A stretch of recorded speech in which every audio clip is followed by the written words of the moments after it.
Good morning to everyone again. We are glad to be here with you for another service, virtually speaking, digitally speaking, however you want to say it. So here we are pre-taping this for you, hoping that you'll get a chance to watch it and to benefit from it. We've got a few people that are out sick, I know in our group. Pastor Gary, I think many of you know, he and his wife Charlene came down with the COVID virus. They're doing okay. They're at home, gotten over some of the worst symptoms and seem to be doing better. Some others that have had it before are also getting better, so we're glad to hear that. Got a little cold weather here today, got a little rain, so I guess winter's going to be moving in on us. Well, let's go ahead and look ahead a little bit. Here we are at the first of the year, first of the calendar year. And I thought of going back and kind of rehashing what went on in 2020 a little bit, but I think we've all talked enough about 2020. We know that was an unusual year, and maybe we're all glad that that's kind of behind us with everything that went with it and all its challenges that we had. So I'd rather spend the time in this sermon today looking ahead, looking at the year that's coming in front of us. And when I, in my mind, look around the room at our members, I know that many of us in our group are older, 60s, 70s, 80s, even some in their 90s, one that I know of. And so, when we're young, our life seems as if it will go on forever. And often when I was young, I didn't think a lot about the future per se. I wasn't planning a year ahead. I was just living because there were going to be many more years. I didn't have to think about it. But as we get older, we realize that that's not the case, that there is a point where we run out of time. And the end is closer than we once thought it might be. And so our mind begins to think a little more about, well, what am I planning for next month or next year? Because I want to make each day count. And I think as Christians, we also want to make each day, each month, each year count for something. I'll tell you a story. I've got a friend named Richard. Some of you know Richard. He's come and sang special music for our church 2 or 3 times over the last couple of years. Richard and I have an interest in cemeteries. Now that may seem a little odd or strange, but it's not really. I think a lot of people like to go into a cemetery and look around. We've been to cemeteries all over the place. We've been all around Longview here where we are. I took him one time to a cemetery. It was an acre plot, all fenced off, out in the back behind a bunch of other acreage. And at one point, I'm sure the families knew about that cemetery and kept it up, but now it was grown up. I mean, grown up in trees, good-sized trees. So it had been years since anybody had been in there and mowed it or taken care of it, probably a couple of decades to get the trees that large. So we were looking in there, and you go around and you look at headstones, gravestones, and you think and you make up stories and you try to reason out what was going on in these people's lives. And all you've got is usually a marble or a stone of some sort, engraved data that's on that cemetery headstone. We've been to cemeteries down around San Antonio, and we went down on the Mission Trail.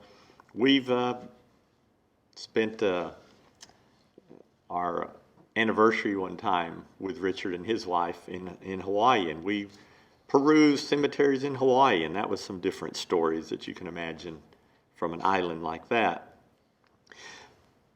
We like to look at the names. We like to try to figure out who's related to who may have married into the family, or if it's a family plot, who are the grandparents, who are the kids, who are the grandkids.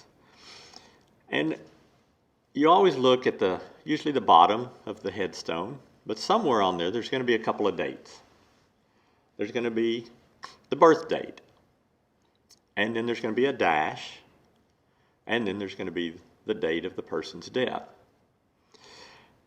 And we look at that and we try to figure out, based on those dates, when they lived, what they went through, what was going on in the world around them at that time in history. And sometimes you can tell things by those dates. Maybe the dates are very, very close together. Sometimes just a few days, sometimes not even that long. And you imagine that obviously that was a child that was born and caught some sort of disease or had some problem in the birthing process and didn't live very long. There were a lot of diseases back in the olden days that would take people out more than they do today. Sometimes you see dates there where someone lived through a world war and then their death date would be during the war. And you think, well, they may have been killed overseas. You're not sure, unless it says something about that on the headstone. Some live very long lives, and so they'll have the beginning date and the dash and the ending date, and there might be many years between there. We like to look for old headstones too. You know, in Texas, when they started doing the land grants from Mexico back in the 1820s, people moved to Texas from other parts of the United States, and that they might have been born in the late 1700s. And there's places you can go in Texas and cemeteries and find birth dates 200 and plus years ago. And that's always interesting. But there's something about trying to put the story together between the birth date and the ending death date, represented by the little dash that's usually there on the headstone. I'd like to have Sue read a poem that tells us about that and gets us thinking about it. It's called How Do You Live Your Dash?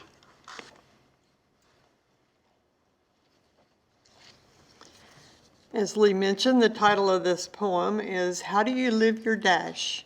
And it's by Linda Ellis. I read of a man who stood to speak at the funeral of a friend. He referred to the dates on her tombstone from the beginning to the end. He noted that first came her date of birth and spoke the following date with tears. But he said what mattered most of all was the dash between those years. For that dash represents all the time that she spent alive on earth. And now only those who loved her know what that little line is worth. For it matters not how much we own, the cars, the house, the cash. What matters is how we live and love and how we spend our dash. So think about this long and hard. Are there things you'd like to change? For you never know how much time is left that can still be rearranged. If we could just slow down enough to consider what's true and real, and always try to understand the way other people feel, and be less quick to anger, and show appreciation more, and love the people in our lives like we've never loved before.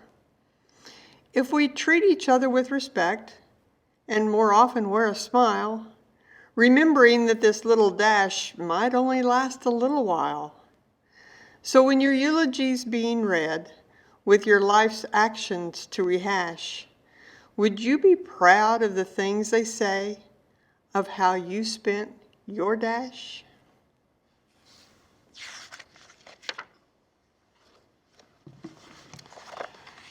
Thank you, Sue. Gets you thinking about it when you hear a poem worded like that. You know, there's a lot of verses in the Bible, too, that talk about how we spend our life here on this earth. I'll just read this one in Psalm 103, verses 13 through 16. It says, As a father has compassion on his children, so the Lord has compassion on those who fear him. For he knows how we are formed. He remembers that we are dust.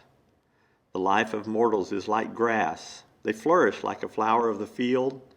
The wind blows over it, and it is gone, and its place remembers it no more. Sounds kind of sad in a way, doesn't it? And it's not that God doesn't remember. It's not that nobody else remembers our life, but it's telling us to think about that just the way it appears, the way it happens in our lives. Again, when we're young, we think we have forever. And when we're older, we realize We're closer to the end than we are to the beginning sometimes. God has eternity waiting for us in glory, but this physical life is fleeting. It's just like a dash of existence sometimes. So while we're here, we have worthy goals, we have things we want to do, we should do, our heart and gut tells us to do, but we find excuses not to do. I'm that way. Maybe you're that way too. Procrastination, discouragement, lack of focus sometimes, faulty priorities, laziness, etc. Lots of reasons why we never get around to doing the things we want to do. But we're looking ahead now to a new year. And I'm not saying we need to set a bunch of resolutions that are unrealistic and that we're never going to do anyway. But let's think realistically about it. How do you live your dash? What are your plans? What are changes for 2021 and beyond? A few things. Maybe you're going to take a night class. Maybe you're going to delve into a hobby that you've been interested in. Maybe you're going to do some volunteer work that you've been thinking about. Well, those things take time. They may take some money. They take energy. Something else we have to put on our schedule. We have to leave home maybe to go do that. See, we can always find reasons not to do things like that, right? Maybe you want to do some repair or remodel at the house. Have the carpets clean. Have new carpets put down. Again, it takes money, takes energy. Maybe it's time to get finances in order. Control our spending habits, pay down some debt, adjust our income patterns. Yeah, that's difficult to do too, isn't it? But it's good to think about and possibly set as a goal for 2021. Maybe we want to read more. Maybe we want to learn more. Maybe we want to check books out of a library or digital books off our computer, our tablet, and our lap that we can read. We've got a library here at the church. I haven't checked much out of it. A little bit I have. There's great stuff in there. There's shelves and shelves of books. And that would be a good place to find some good books as well. Maybe you want to do some extra study on something or practice to get better at something. Maybe you want to watch less TV, travel more, spend more time outdoors, exercise more, eat less. Maybe we want to spend more time in Bible reading and prayer and Bible study. There's all kinds of things that we could set as goals for 2021. Now, if you're watching this on your computer or your phone, there's a pause button. You know what that looks like, right? The two little parallel lines running up and down. You might want to pause this right now. I'd like you to give some thought about 2021. Think of a couple of things, maybe 2 goals that you could set for yourself. Realistic things that you actually have a chance of accomplishing in 2021. If you want to, you could hit the pause button. You won't miss anything, because if you pause, you won't miss anything I'm saying. Give it some thought, get a piece of paper, get a pen. Write down the 2 items that you want to tackle in 2021. So I'll give you time to do that. Okay, well maybe you're back now. Maybe you didn't pause at all. But after this sermon, if you didn't pause and write those down, maybe you'll do it after the sermon. Those are all good goals that I mentioned. But what is the most vital aspect of our life? If we're looking ahead to 2021, studying, doing, schooling, eating less, watching TV less, all these things are wonderful, but really when you get down to what makes life absolutely, totally the most worthwhile, it's relationships, isn't it? It's relationships with other people. That's what enriches our lives the most. It's not ultimately the money in our bank account. It's not the number of friends we may have on our Facebook page. It's relationships with real people that we know and that know us and that we love and get involved in their lives and them with us. Good relationships can make the most simple life great with happiness. Even if you don't have a lot of the physical goods, even if your health isn't at the top of its game right now, good relationships can add an amazing layer of just loving life And we can have that with good relationships. Whereas we have a lack of loving relationships, and we are even a billionaire, it leaves us with a lot of sadness and regret and loneliness. J. Paul Getty was a famous quote. He lived back many years ago, but he was a multi-millionaire. He went through 5 marriages in his life, and he was quoted as saying, "I would trade all my millions for one happy marriage." And with us too, there's things in our life that are extraneous, that aren't working out like we wish they would.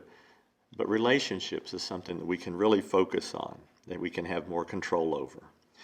There's a lot of rich and famous people today. There's a lot of Hollywood movie stars, a lot of sports icons, a lot of really rich people. And they go through relationships one after the other, and it's heartbreaking. And you can tell it's heartbreaking for them much of the time.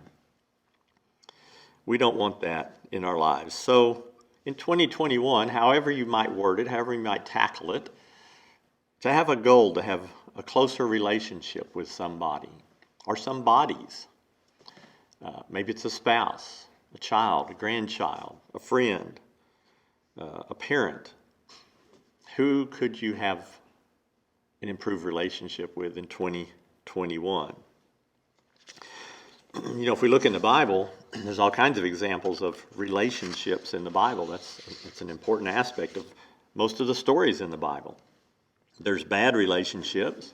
We start right in the first part of the book of Genesis. Cain killed his brother Abel. That's not a good way to start a relationship, or in this case, end a relationship. We think of King David. We think of the bad relationships that he had in his family. His wife showing him disrespect at times. There was rape involved, incense, murder, rebellion. His own son, Absalom, tried to take over the kingdom from him and ended up being killed. A lot of grief came out of relationships with David. Hosea, one of the prophets of the Bible, was told by God to live with his unfaithful spouse to symbolize God's relationship with Israel. And Hosea spoke about that. And that must have been heartbreaking, even though he was obeying what God told him to do. The book of Proverbs warns against broken marriage covenants, disobedient children, angry spouses, deceitful friends, and I put that in quotation marks because they may not be our friends if they're deceitful. But then the Bible has some wonderful things to say about healthy relationships that bring peace and harmony and happiness to us. I think of David again. 1 Samuel chapter 18, 19, and 20, those chapters right in there, the whole chapters. We meet Jonathan, the son of King Saul. And in chapter 18, verse 1, to quote, it says, Jonathan became one in spirit with David, and he loved him as himself. That was the kind of bond they seemed to immediately come to. And it grew over time as they spent time together to where either would have sacrificed his life for the other. And Jonathan, in a sense, ended up giving his life in the end. In our class here in our local church, which we're not able to have right now, but hopefully when we get back to it, we're going through the book of Ruth. And we're studying about Ruth and Naomi and Boaz and the relationships in that book as well. And you might remember the story. Ruth was a Moabitess from the country next door, and Naomi was from the tribe of Israel. And they connected with family through marriage. And then there was deaths of all the men in the family. And so the two ladies ended up coming back to Israel. And it was hard. Ruth had to leave her country and leave her family to come back with Naomi. But she was determined to do so because there was a relationship there. There was something very, very important to her. And if you remember, there's probably some of the most beautiful words in the Bible. And I'll read them out of the King James Version because that's the way many of us have heard it for years.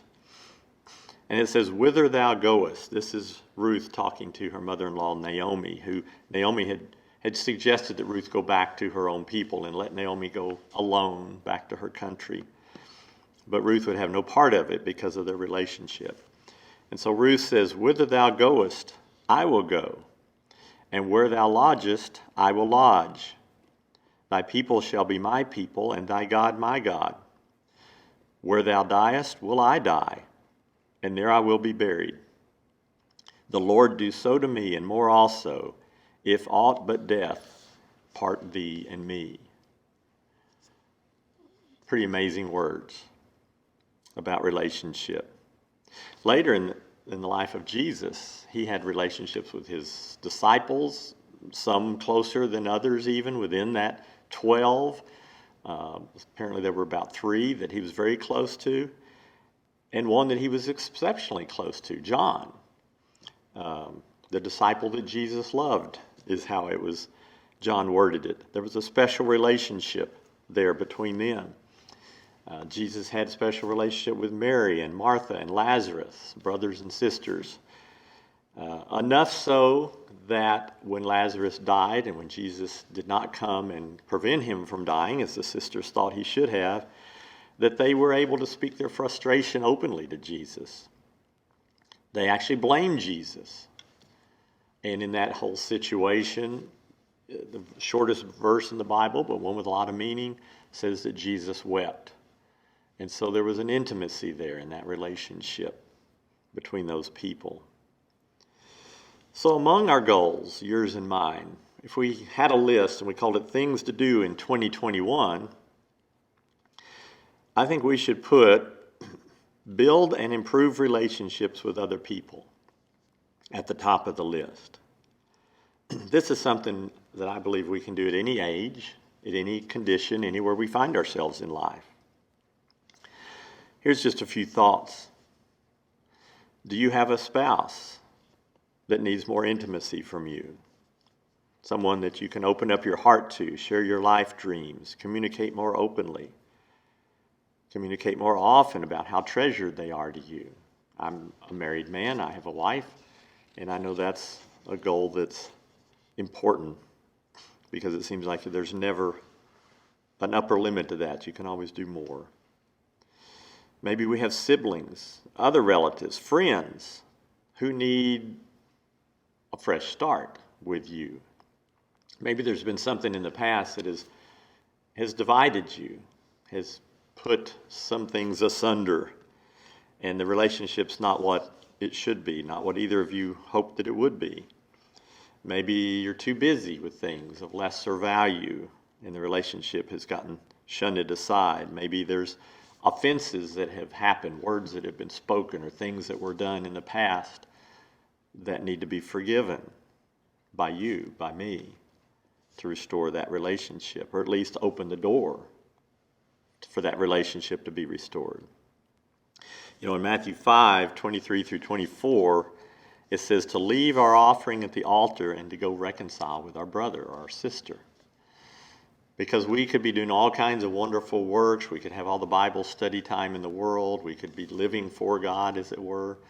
But if there's a brother or a sister there, that relationship is broken, and it hurts our heart, and it's not good, God tells us to leave those other things aside and go work on the relationship. See if you can get that fixed back up. Maybe there's someone who's made an impression in your life, and you appreciate it, and you think about it. Maybe you tell other people about it, but you've never told them about it. And so that part of the relationship is missing because they don't know how you feel, how they've impacted your life in a positive way. Maybe you could write a note, a letter, an email, whatever we do these days, digitally. Maybe you could even tell them face to face if they're around. And that would take some courage, wouldn't it? But it could be done. Maybe we can find new ways to serve someone else, to build relationships, to build character. And again, I'm not asking us to do things that we can't do. I don't mean this to be a guilt thing like, now the pastor's telling me I need to go out and work at the food bank, or I need to go door to door and do this or that, or I need to go over to my neighbor's house and rake their leaves out of their lawn because they can't do it. No, I'm saying we find things that we can do, though. We find things that are within our strength, within our finances, within our neighborhood, maybe, if we don't get out very much or find it hard to get out. Even if we're weak, even if we're shut in as it is. There's phone calls, there's mailing cards, there's sending emails, writing to prisoners possibly, knitting a blanket, praying for people, very, very important. Give something that you made or bought because it reminded you of the other person. Some of you are pretty good with your hands, pretty crafty, can make things, and there'll be a very special gift to someone, and they'd love to have something that you might think, well, that's really not all that important. That's not that big of a deal. But to someone else, just a little something that you made and gave to them would be so important to them. Would build that relationship. So again, not asking you to do things that you can't do, but to look for things that we can do, and just make more of an effort in 2021 to do those things, to come out of our little cave or little hole, our busy lives, whatever we may be involved in, and from time to time, think of someone else and how we can develop that relationship. You know, there's people all around us. There's parents, there's grandparents, there's grandkids, there's aunts and uncles and godparents and friends and coworkers. There's all kinds of people that we have relationship with in our lives. Do we talk to our kids and our grandkids in an open manner? Do we pass along the important things to them, the life lessons, the values, the morals, the foundations? Do we spend alone time with them, make them feel special, especially if they're young? If we haven't done it yet, then what are we waiting for? You know, that dash fills that space between the beginning and the end, and for many of us especially, we're probably closer to that end than the beginning, so this would be the time to do that. I've got a friend who at lunch one day was telling me about his spiritual walk. And he has children and now grandchildren, and they were all together. They're all together quite a bit of the time.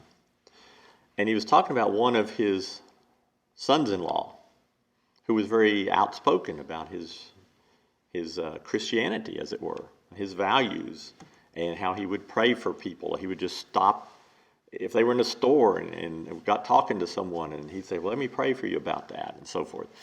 And my friend was very impressed with him, and he knew that man's children saw that, and that was a lesson for them.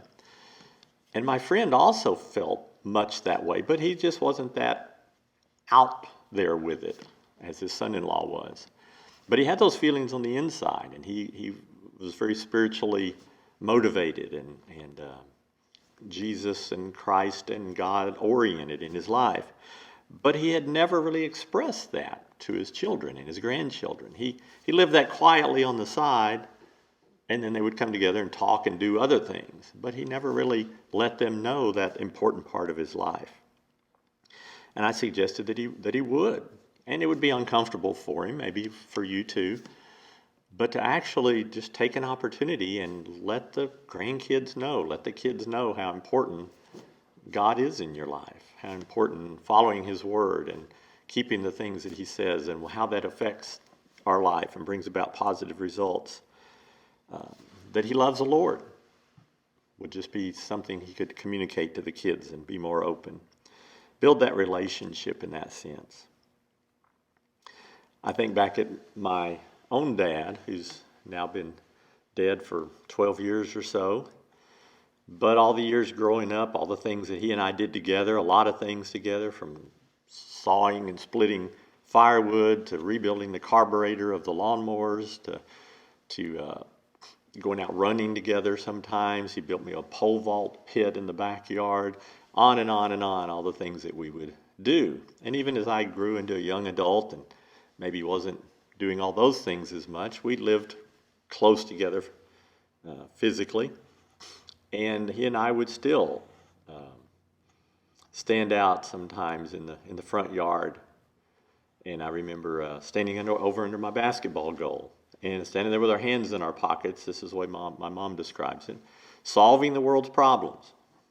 Spend literally hours and hours cumulative just talking about life and issues and important things. And now that he's gone, I remember those things and the relationship that built for us. And it was pretty amazing. I hope everybody's family could have those kind of memories and foundations. And maybe you're the one or one of the ones that can build that in your family. And again, it might be uncomfortable, it might be a stretch to make that happen, but the results in the end would be worth it. So the whole idea of relationship, it's not just a human thing, because the whole idea of the importance of relationship comes from God. We know God is the Father and the Son and the Spirit. We call him the Trinity. We say that God lives in triune relationship within himself. And it's hard to imagine how that works, but he tells us that that's the way it is. That from what we would call eternity past, that God has always existed in relationship. He's never been alone. He's never been single. He's never been by himself. There's always been the relationship. In his case, perfect and harmonious, unifying, loving. In our cases, not always that way. But the example is there. And so in our psyche as human beings, that's where that comes from. That's where that need comes, to love people, to be loved, to be accepted, to be in relationship. God built that into us, and it's deep. It's a deep, deep-seated relationship. So when we're looking ahead to the coming year, again, depending on your age and your stage of life, we find it's maybe the most important thing in life is not getting that project completed. Maybe it's not making an A in some course in school. Maybe it's not meeting the deadline. Maybe it's not that important if you miss your favorite TV program, or if you're always comfortable or rested. Because relationships sometimes take sacrifice, but they're critical, they're vital, they're important aspects of our life. It's said that on the person's deathbed, there's never been anyone who laid there on their deathbed and said, I wish I would have spent more time at the office, or watching TV, or holed up in my bedroom by myself. But rather, they look back and generally wish they would have spent more time with the kids and the grandkids and the friends and the spouse and those sorts of things. So in the poem Sue read, it ends with these lines. So when your eulogy is being read, with your life's actions to rehash, would you be proud of the things they say about how you spent your dash? That dash between the beginning and the end. That's where we are right now. We're living our dash. Let's let 2021 be a year of renewal, a year of relationship. And right now, as we begin the year, that's the best time to consider your goals, my goals, our goals about how we'll live our life in the coming year, how we will spend our dash. So think about it. Set some good relationship goals. Don't wait. Do it now. Will you join me for a benediction? Great triune God, Father, Son, and Spirit, you have set the perfect example for us of deep, abiding, loving relationship as you live your life of 3 in 1 for all eternity. Lead me to set priority, to cherish relationships more, to find new ways to reach into other people's lives, and to take action to build healthy, intimate connections, to live my dash to the fullest in everyday life. Amen.